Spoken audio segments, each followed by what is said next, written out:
নমস্কার বন্ধুরা, সবাই কেমন আছে? আশা করছি সবাই ভালো আছো। আমিও ভালো আছি। আজকে চললাম বাবাই অঞ্জনের রান্নাঘর অ্যান্ড ব্লগ নিয়ে। আজকে একটা ফুলকপি রেসিপি করে দেখাবো, সম্পূর্ণ ঘরোয়া পদ্ধতিতে ফুলকপি রেজালা। তাহলে চলো কী কী লাগছে সেটা তোমাদেরকে দেখিয়ে দিই। লাগছে ফুলকপি, আলু, পেঁয়াজ, টমেটো, কাঁচা লঙ্কা, গোটা গরম মশলা, কাজু, কিশমিশ। প্রথমেই গ্যাসটা ধরিয়ে কড়াইটা বসিয়ে নিয়েছি। কড়াইটা গরম হয়ে গেছে, দিয়ে দিচ্ছি পরিমাণ মতন তেল। তেলটাও গরম হয়ে গেছে, দিয়ে দেবো পেঁয়াজ কুচি। পেঁয়াজ কুচি দিয়ে 2 থেকে 3 সেকেন্ড খুব ভালো করে ভেজে নিতে হবে। 2 থেকে 3 সেকেন্ড হালকা করে ভাজা হয়ে গেছে, দিয়ে দিচ্ছি সামান্য লবণ। লবণটা দিয়েও আবার পেঁয়াজটার সাথে খুব ভালো করে মিশিয়ে দিয়েছি। 1 থেকে 2 মিনিট খুব ভালো করে ভেজে নিতে হবে। দেখো পেঁয়াজটা অনেকটা নরম হয়ে এসছে। এরপরে দিয়ে দেবো টমেটো কুচি। টমেটো কুচিটা দিয়ে আবার সব কিছু খুব ভালো করে মিশিয়ে দিতে হবে। এরপর দেখো আমি যেহেতু গোটা গরম মশলাটা দিতে ভুলে গেছিলাম, তোমরা চাইলে প্রথমেই দিয়ে দেবে, তাই আমি একটু হালকা করে সাইড করে গোটা গরম মশলাটা থেতো করে নিয়েছি। সেটা দিয়ে 1 সেকেন্ড খুব ভালো করে ভেজে নিয়েছি। এরপরে সব কিছুর সাথে আবারও খুব ভালো করে মিশিয়ে দিতে হবে। এরপরে দিয়ে দেবো 4 থেকে 5টা কাঁচা লঙ্কা। ঝালটা যে যার পরিমাণ মতন বুঝে। আমি এটা কিন্তু একটা পেস্ট বানাবো। সব কিছু দেখো খুব সুন্দরভাবে নরম হয়ে গেছে, আর দেখো খুব সুন্দরভাবে ভাজাটাও হয়ে গেছে। কিন্তু 2 থেকে 3 মিনিট খুব ভালো করে ভাজলে দেখবে টমেটো, পেঁয়াজ, লঙ্কা সব কিছুই খুব ভালোভাবে নরম হয়ে যাবে। এরপরে দিয়ে দেবো কাজু ও কিশমিশটা। কাজু ও কিশমিশটা দিয়ে আবার সব কিছু খুব ভালো করে মিশিয়ে নিতে হবে। সব কিছু খুব ভালো করে মেশানো হয়ে গেছে। দেখো তোমরা দেখেই বুঝতে পারবে যে মশলাটা কিন্তু আমাদের রেডি হয়ে গেছে। যে রেজালার জন্য আমরা পেস্টটা তৈরি করবো সেই পেস্টটা রেডি হয়ে গেছে। এরপর আমি একটা পাত্রের মধ্যে তুলে নিচ্ছি, আর কড়াইটাও হালকা করে একটু পরিষ্কার করে নিয়েছি। দিয়ে দেবো এই কড়াইয়ের মধ্যে আরও একটু তেল। বেশ কিছুটা তেল দেওয়া হয়ে গেছে। তেলটা দেখো একটু নাড়াচাড়া করে দিচ্ছি। তেলটাও বেশ ভালো মতন গরম হয়ে গেছে। দিয়ে দিচ্ছি আলু। আমি আলুগুলোকে ডুমো ডুমো করে কেটে নিয়েছি। দিয়ে দিচ্ছি সামান্য একটু লবণ ও সামান্য একটু হলুদ। সামান্য একটু লবণ ও সামান্য একটু হলুদ দিয়ে সব কিছু খুব ভালো করে মিশিয়ে নিয়েছি। আর কিন্তু আলুটা একটু লালচে লালচে করে ভাজতে হবে। লালচে লালচে করে ভেজে আলুটাকে তুলে নিতে হবে।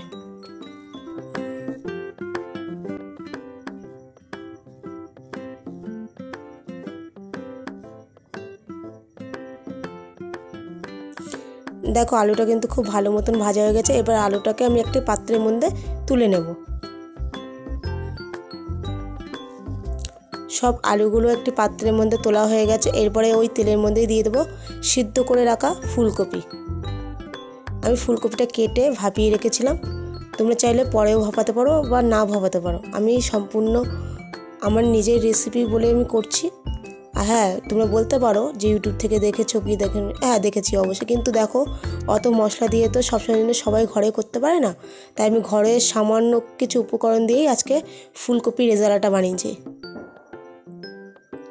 দেখো ফুলকপি কিন্তু লাল লাল করে ভাজতে হবে। লাল লাল করে ভেজে ফুলকপিটাকে তুলে নিতে হবে। দেখো সম্পূর্ণ ফুলকপিটা খুব সুন্দরভাবে ভাজা হয়ে গেছে। এরপর আমি ফুলকপিটাকে ওই একই পাত্রের মধ্যে আমি তুলে নেব। এরপর এই কড়াইয়ের মধ্যে দিয়ে দেবো আরও বেশ কিছুটা পরিমাণে তেল। তেলটা দিয়ে দিয়েছি। তেলটা গরম হয়ে গেছে। ফোড়নের জন্য দিয়ে দেবো তেজপাতা, গোটা জিরে আর একটা গোটা শুকনো লঙ্কা দিয়ে 1 সেকেন্ড খুব ভালো করে ভেজে নিয়েছি। এরপর দিয়ে দেবো আদা রসুনের পেস্ট। আমি আদা রসুনের পেস্ট এখানে একসাথেই নিয়েছি 1.5 চামচের মতন। সেটা দিয়ে দেখো খুব সুন্দরভাবে ভেজে নিয়েছি। আদা রসুনের কাঁচা গন্ধটা চলে গেলেই আমরা দিয়ে দেবো যে টমেটো, পেঁয়াজ, কাঁচা লঙ্কা, কাজু, কিশমিশ সব কিছু একটা পেস্ট বানিয়ে রেখেছিলাম, সেই পেস্টটা দিয়ে আবার সব কিছু খুব ভালো করে মিশিয়ে দিতে হবে।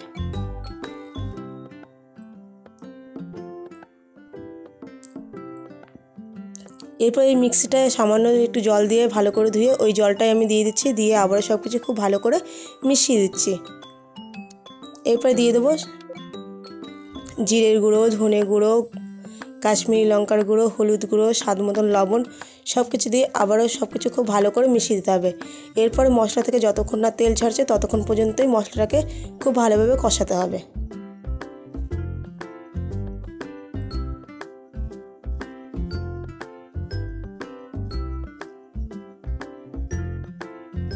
আর মশলাটা কিন্তু মাঝে মধ্যে নাড়াচাড়া করতে হবে, কারণ মশলাটার মধ্যে কাজু বাটা দেওয়া আছে।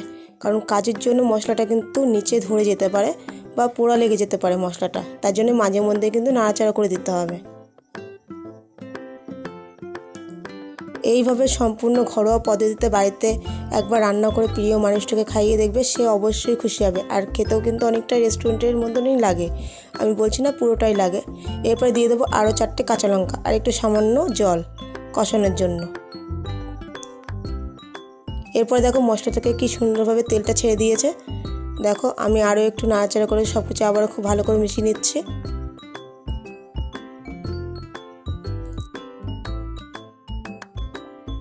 মশলাটা থেকে কিন্তু তেল ছাড়া শুরু করে দিয়েছে।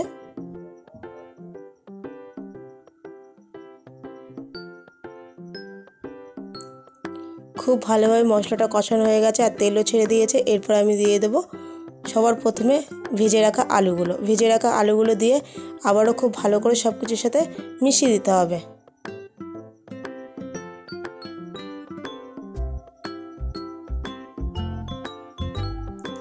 দেখো মশলাটা ও আলুটা কিন্তু খুব ভালো মতন কষানো হয়ে গেছে।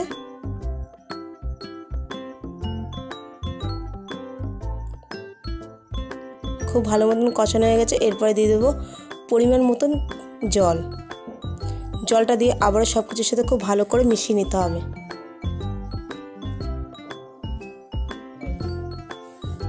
যে যতটা ঝোল রাখতে চাইবেন সেই পরিমাণে অবশ্যই জলটা ব্যবহার করবে। এরপর আমি ঢাকা দিয়ে 5 থেকে 6 মিনিট আরও রান্না করে নেব। এরপর দেখো ঢাকাটা খুলে আমি আরও একটু দেখে নিলাম যে আলুটা সিদ্ধ হয়েছে কিনা। দেখো আলুটা কিন্তু বেশ সিদ্ধ হয়ে গেছে, আর 2 থেকে 3 মিনিট লাগবে, তাই আমি আবারও ঢাকা দিয়ে 2 থেকে 3 মিনিট রান্না করে নিচ্ছি। এরপরে তোমাদেরকে দেখিয়ে দিচ্ছি আলুটা কতটা সিদ্ধ হয়েছে। দেখো খুব সুন্দরভাবে সিদ্ধ হয়ে গেছে। এরপরে দিয়ে দেবো ফুলকপিটা দিয়ে আবারও সব কিছুর সাথে খুব ভালো করে মিশিয়ে নিতে হবে। সব কিছুর সাথে খুব ভালো করে মিশিয়ে নিয়ে আবারও ঢাকা দিয়ে 3 থেকে 4 মিনিট রান্না করে নিতে হবে। 3 থেকে 4 মিনিট পর আবার ফিরে এসেছি। দেখো ফুলকপিটার কালারটা কিন্তু অসাধারণ হয়েছে। আবার সব কিছুর সাথে মিশিয়ে নিয়েছি। আর এই পর্যায়ে তোমরা দেখে নেবে তোমাদের ঝাল, লবণ, মিষ্টি সব ঠিক আছে কিনা। একটু মিষ্টি দিয়ে দিলাম। মিষ্টিটা দিয়ে আবার সব কিছুর সাথে খুব ভালো করে মিশিয়ে দিচ্ছি। এরপর আমাদের ফুলকপিটা ও আলুটা খুব ভালো মতো সিদ্ধ হয়ে গেছে। এইভাবে বাড়িতে রেজালা বানিয়ে সম্পূর্ণ ঘরোয়া পদ্ধতিতে অবশ্যই বাড়ির মানুষগুলোকে খাইয়ে দেখবে, তারা নিশ্চয়ই খুশি হবে। অনেকেই বেশি মশলা পছন্দ করে না, তার জন্য আমি সম্পূর্ণ ঘরোয়া পদ্ধতিতে আজকে ফুলকপি রেজালা করলাম। তোমরা দেখতেই পেয়েছো আমি আরও কিন্তু 2 থেকে 3 মিনিট ঢাকা দিয়ে রান্না করে নিয়েছি, কারণ ফুলকপি ও আলুটা সিদ্ধ হতে আর একটু সময় লাগতো, তাই আমি ঢাকা দিয়ে 2 থেকে 3 মিনিট রান্না করে নিয়েছি। এরপর দেখো সামান্য একটু গরম মশলা দিয়ে আমি আরও সব কিছুর সাথে খুব ভালো করে মিশিয়ে নেবো ফুলকপি ও আলুটার সাথে।